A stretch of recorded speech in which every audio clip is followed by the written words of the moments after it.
Bonjour à toutes et à tous, aujourd'hui je vais vous montrer les top 6 des erreurs SEO les plus communes que quasiment tous les e-commerçants font au début sur la page d'accueil sur Shopify. Mais avant, je vais me présenter, donc Léopold de Wulf, je suis un des experts SEO de la communauté et dans cette série je vais vous présenter plusieurs astuces pour améliorer le SEO de votre boutique. Je suis le fondateur de SEO Alpin qui est une suite d'applications Shopify pour vous aider dans l'optimisation de votre boutique. Et aussi, je suis le fondateur de Clickroute, qui est une agence SEO spécialement faite sur Shopify. Voilà. Donc maintenant, nous allons voir la première erreur, qui est d'avoir un H1 vide sur le logo. Ça, généralement, c'est le cas sur le thème Down, donc, ou la plupart des thèmes sur Shopify.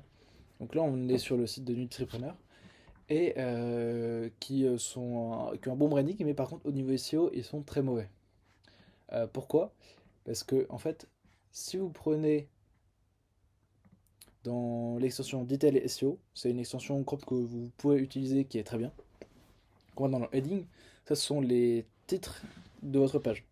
Donc le H1, généralement on a un seul H1 par page et c'est censé être la description de votre page ou du moins il faut qu'il y ait le mot-clé cible à l'intérieur.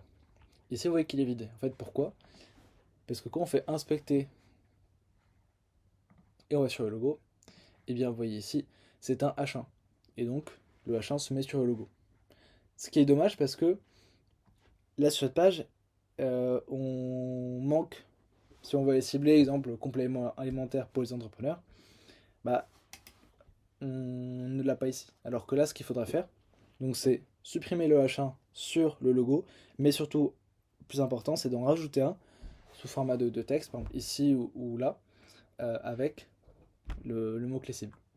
Et justement, on va arriver au deuxième point, c'est de ne pas avoir de mots-clés cibles. Et ça, c'est vraiment dommage, surtout pour la page d'accueil, qui est la page qui est la plus importante de votre site. Ici, c'est libère ton potentiel. Mais libère ton potentiel, sur SEMrush, en fait, il n'y a pas de recherche. Ce qui est dommage, parce que on va recevoir des backlinks, on va recevoir du trafic sur cette page, et cette page va en donner à tout votre site.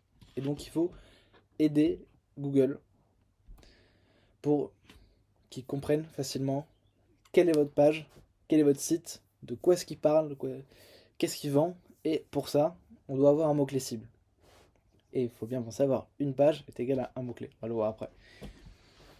Et donc ici, ce que j'aurais fait, c'est que j'aurais trouvé un mot-clé qui soit pertinent par rapport par rapport à mes produits. Évidemment, plus on est spécialisé, mieux c'est. Là, donc c'est des complémentaires pour entrepreneurs. Même si je sais pas s'il y a beaucoup de recherches, au moins on sera spécialisé dessus, parce que c'est ce que vendent nos produits. Parce que c'est ce que vend notre boutique.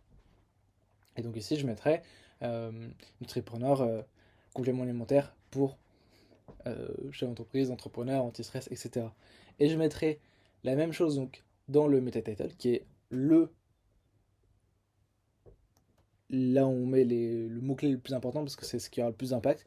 Et ensuite, en deuxième position, il y a le H1. Donc je mettrai le meta title ici et le H1. Ensuite, troisième chose, c'est ne pas avoir de rassurance. Ça, on le voit trop souvent. C'est aussi lié évidemment au CRO, donc à l'optimisation du taux de conversion. Mais pourquoi est-ce que l'expérience utilisateur est très importante, surtout en ce moment avec les récentes mises à jour? En fait, Google mesure l'engagement, notamment avec Chrome, sur les pages.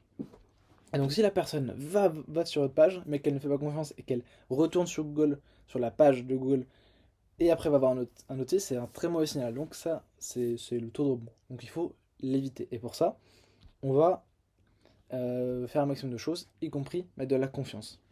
Oui, ce site, il est très bien, mais surtout dans les pages produits.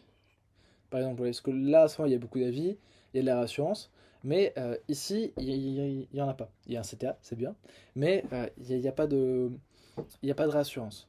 Donc ça, il faut le faire. Ça peut être soit via, par exemple, ça c'est un site qu'on va voir après, soit par exemple des logos qui vont aider les auteurs à vous faire confiance, ou alors des avis. bon, des certificats vus à la télé, etc. Ou même des vidéos de vous qui êtes présents pour montrer que c'est une vraie marque. Et ça, c'est très important. Ensuite, justement, quatrième point, c'est de ne pas avoir de CTA. Il faut vraiment simplifier la vie de votre prospect. Si il arrive sur une page et qu'il n'y a pas d'appel à l'action, en fait, il ne sait pas quoi faire, ça va lui donner du brouillard mental et va potentiellement partir ou ne pas faire ce que vous aurez voulu. Ici, c'est pas non plus si mal que ça, parce qu'en bas, il y a l'application avec le QR code, donc ça c'est relativement... Bon, c'est pas non plus terrible. Et vous avez les produits qui sont ici. Par contre, ce qui est dommage, c'est qu'ici, j'aurais mis un CTA. Exemple, allez voir nos, pour là où les mettre produits, j'irai mettre un menu déroulant. Regardez nos kits de premier secours, qui emmène, en fait, qui va envoyer du jus SEO en plus vers la collection qu'on va pousser et en plus vers des utilisateurs. Et si jamais vous voulez, si vous avez beaucoup de produits ou plusieurs marques, enfin plusieurs collections ou autres, vous pouvez simplement faire un carrousel avec à chaque fois euh, un CTA et évidemment un peu de rassurance. Voilà.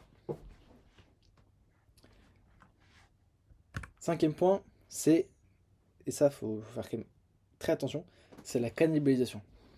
Qu'est-ce que c'est? C'est si jamais vous avez une page d'accueil et une collection qui ciblent le même mot-clé. Je prends un exemple tout bête. Si vous avez une collection, par exemple, on va dire complément alimentaire anti-stress, eh bien, si on va dire si c'est la collection qui cible qui cible complément alimentaire anti-stress, et que dans Nutripreneur, on va aussi cibler complément pour lutter contre stress ou anti-stress, et bien si ces deux pages ciblent le même mot-clé, et bien Google va pas savoir laquelle mettre en avant. Et donc, il va faire un truc tout simple, il va les mettre tous les deux plus bas qu'il nous faudra. Donc en fait, c'est assez dommage et il faut l'éviter. Pour ça, vous avez juste à aller sur la Google Search Console, vous allez voir dans Requêtes, et quand on appuie sur Requêtes, vous verrez les pages qui se positionnent. J'ai aussi fait une autre application Shopify qui s'appelle Shop Search Console. Elle n'est pas encore disponible publiquement, mais si vous voulez la tester, vous pouvez m'envoyer un message. Ça regroupe toutes les données de la Google Search Console sur Shopify pour pour pas se perdre pour le jargon du SEO, parce qu'on je pense que vous n'êtes pas tous consultants SEO, et donc l'idée c'est de simplifier la vie de tous les propriétaires de boutiques Shopify. Voilà. Donc, qu'est-ce qu'il faut faire quand on a remarqué qu'il y a une cannibalisation? Eh bien, on va séparer les deux pages. Ici, donc page d'accueil qui va cibler complément alimentaire pour les entrepreneurs, et la collection complément alimentaire anti-stress. Et comme ça, il n'y aura pas de cannibalisation. Aussi, la cannibalisation peut atterrir évidemment sur les mots-clés, donc comme là, mais aussi sur les encres de lien. Donc ça, on peut le détecter avec une autre application Shopify qui s'appelle SEO Alpin Manage Interne, qui est disponible aussi pour le public.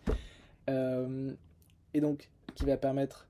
En fait, on va voir quelles sont les encres de lien qui vont aller cibler telle page ou telle page. Et si jamais il y a la même encre de lien pour deux pages différentes, Google va pas savoir laquelle caractériser. Et là, il y aura aussi un problème. Pareil pour les backlinks. Donc, il faut bien avoir la règle. Un mot-clé est égal à une page. Voilà. Je vais vérifier si vous suivez. Vous ne pouvez pas parler, c'est une vidéo. Ensuite, sixième, maintenant c'est moins ou moins vrai. Parce que Shopify est assez bon là-dessus sur la vitesse. Néanmoins, il y a encore des images qui peuvent être trop lourdes. Là, j'ai pas eu trouvé beaucoup d'exemples, mais exemple sur le site de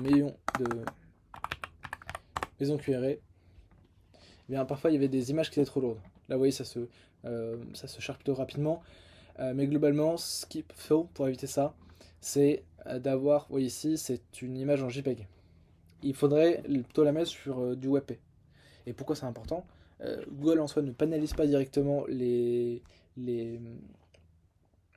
sites trop lents. Néanmoins, Si la personne est sur un mobile ou a une connexion un peu lente et qu'elle va sur la page, ça l'énerve, elle s'en va. Et donc mais en fait, c'est l'augmentation du taux de rebond qui va vous pénaliser. Voilà.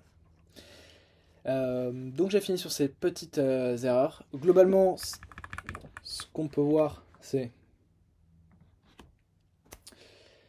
il faut un mot-clé cible. Quand la personne arrive, il faut que ça se charge pardon, rapidement. Il faut mettre de la réassurance, ici c'est très bien. Du CTA, idéalement du CTA très spécifique. Et oui, parce que plus on est spécifique, mieux c'est. Et globalement, si on peut avoir un mot-clé pour une page, bah, c'est encore mieux. Dans les prochaines vidéos, on verra aussi comment optimiser sa page produit et sa page d'auction, et voire même son article de blog, parce qu'il y a des articles de blog qui peuvent être très pertinents au niveau SEO et aussi pour la conversion et même pour le Gmail et la pub, etc. Donc c'est vraiment un bon terrain de jeu. Sur ce, je vous souhaite passer une très bonne journée et si vous avez besoin d'aide au niveau SEO, vous pouvez m'envoyer un message, soit sur LinkedIn, soit sur WhatsApp, voilà, ou sur ClickRoad. Vous tapez agence SEO Shopify ClickRoad et vous irez me trouver. Voilà, bonne journée.